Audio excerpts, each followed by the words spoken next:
On our top story for now, though, and Boris Johnson has announced a range of measures he says will help crack down on crime.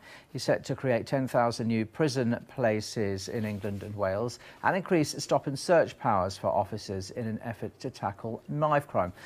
So many people ask, will it make a difference? With me now is a former Met Police Detective Chief Inspector Peter Kirkham. Thanks for coming in. These are some bold pledges from Boris Johnson, aren't they? They are, and the fact that they are so sweeping is indicative of the fact that pretty much the same people, the same government, has been cutting police and cutting the criminal justice system, Crown Prosecution Service, the courts, the prisons, probation, for the last 9 years. So we have got a huge backlog to make up. So he's saying some really good stuff if it's going to be carried through, but it's a massive job. We know that police numbers have fallen by some 20,000 since 2010. He has pledged to address that. One of the first things he did, didn't he, in office? Very much so. Saying at 20,000. But the emphasis, especially today, on stop and search, increasing these powers.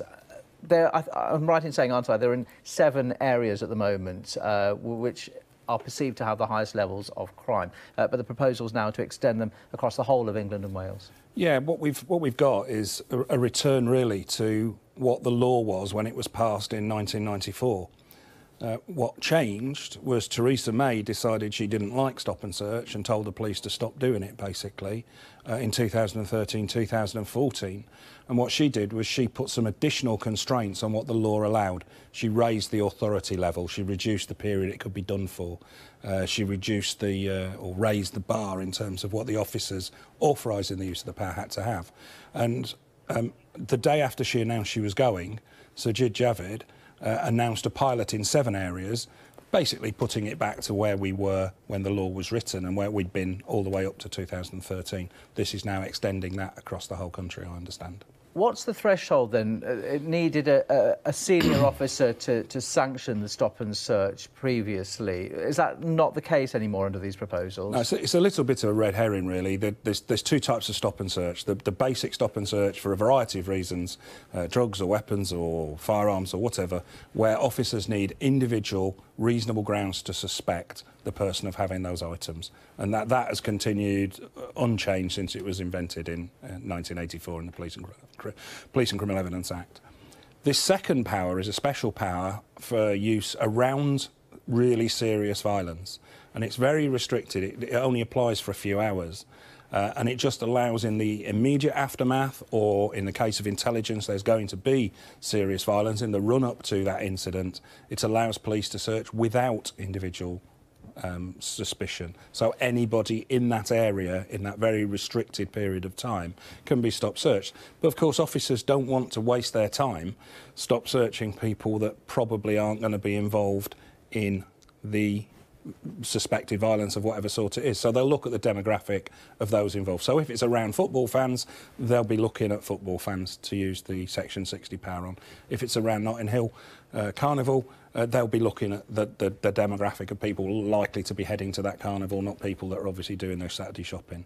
So there is some level of suspicion, but it's less than the individual grounds that are needed. And many will feel more stigmatised. We already hear time and again from young people in the black community especially worried that they're being stopped, and if the bar is slightly lower for this suspicion, again they'll be angry. There's certainly a valid argument that if there is a lower bar, then it leaves it open for officers to stop search based on overt racism or institutional racism. Yes, that's a concern.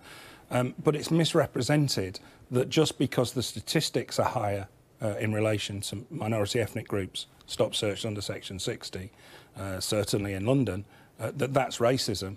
Because, of course, when we look at the statistics around those doing the serious youth violence, unfortunately the victims and the perpetrators are disproportionately from the young black male demographic in central London. Now, it's nothing to do with the ethnicity, it's to do with the fact it's inner London, inner city crime, street crime related, street drug dealing related.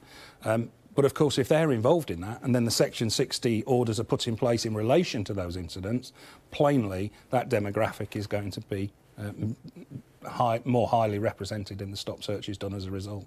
All right, well, Peter Kirkham, we'll leave it there now, but I do appreciate you coming in and giving us your thoughts. Thanks a lot today.